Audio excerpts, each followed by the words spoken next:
নমস্কার বন্ধুরা, আজকে পড়ছি লীলা মজুমদারের পাকদণ্ডী বইটির প্রথম পর্বের ২৭তম অংশ।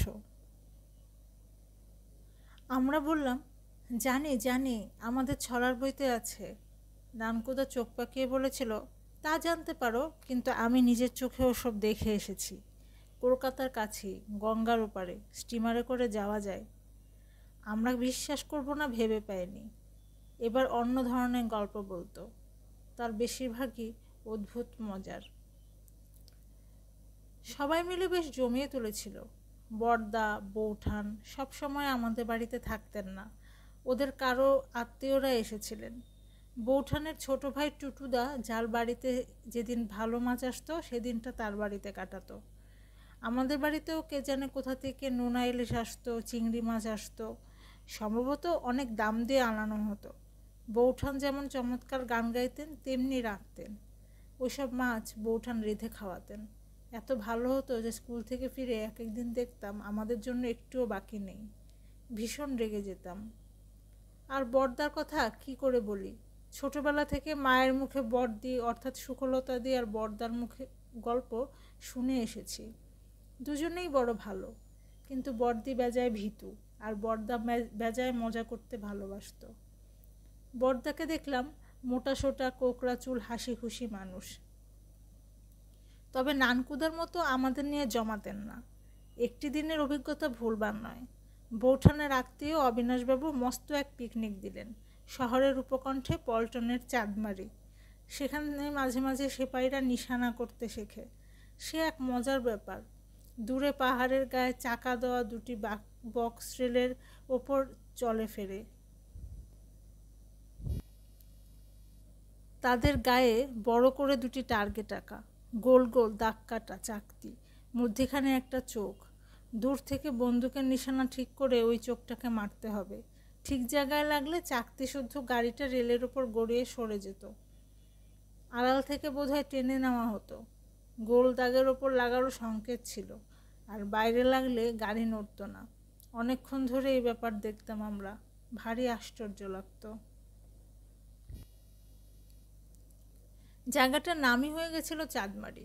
খানিকটা বন, বনের পর খানিকটা ঘাস জমি, তার উপর দিয়ে এঁকে বেঁকে একটা নদী চলে গেছে। কিছু দূরে একটা ঝর্ণা, ঝর্ণার নাম পরিতলা। বড় সুন্দর জায়গা, কিন্তু সেখানে একটা ঘূর্ণিজল ছিল। মাঝে মাঝে অসাবধানে ছেলেরা পরিতলায় স্নান করতে নেমে ঘূর্ণিজলে পড়ে আর উঠতে পারতো না। পরিতলার চেহারা মনে করতে পারি না। ওই চাঁদমারিতে মাঘোৎসবের সময় ব্রাহ্মরা এবং তাদের বহু হিন্দু বন্ধুবান্ধবরা দল বেঁধে চাঁদা করে চড়িভাতি করতেন। উপাসনা হতো, গান হতো, গাছতলায় সারি সারি বসে খিচুড়ি, আলুর দম, কপি ভাজা, টমেটোর চাটনি, দই বোঁদে খাওয়া হতো। ঢালু জমির ওপর পাত পড়তো, দই গড়িয়ে যেত, খিচুড়ি দিয়ে বাদ দিতে হতো। চাঁদমারি আমাদের চেনা ব্যাপার। এবার গিয়ে দেখলাম জায়গাটার ভোল বদলে গেছে। সাদা পোশাক পরা বয় বেয়ারারা সবাইকে চা, স্যান্ডউইচ, মুড়লোর দোকানের কেক দিচ্ছে। গাছতলায় মস্ত ফরাস পাতা হয়েছে, তার উপর গোল হয়ে উৎসুকভাবে সবাই বসে আছেন। একধারে বড়দা দাঁড়িয়েছেন, হাতে একটা খাতা, সবার চোখ তার উপর। অদূরে মধ্যাহ্নভোজের জন্য পোলাও মাংস রান্না হচ্ছে, তার একটু গন্ধ ভেসে আসছে।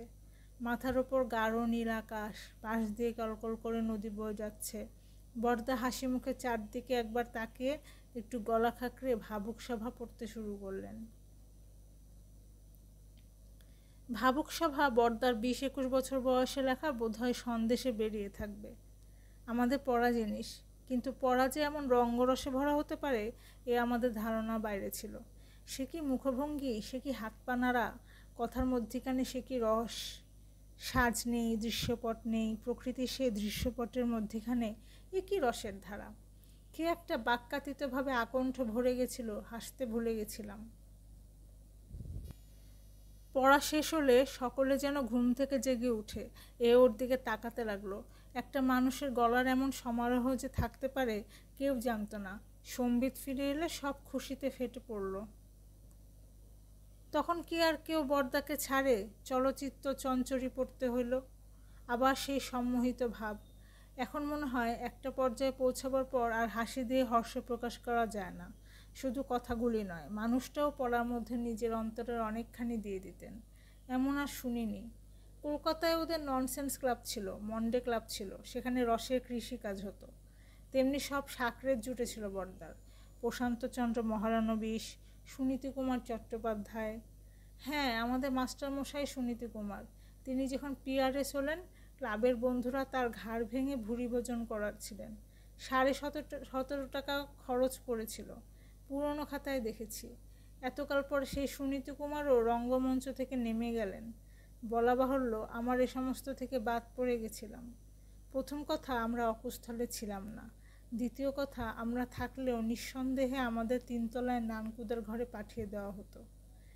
যেদিনের কথা বললাম সেদিন আমি ধারণা করতে পারিনি একটি মানুষের হৃদয় এত রসের উৎস হতে পারে।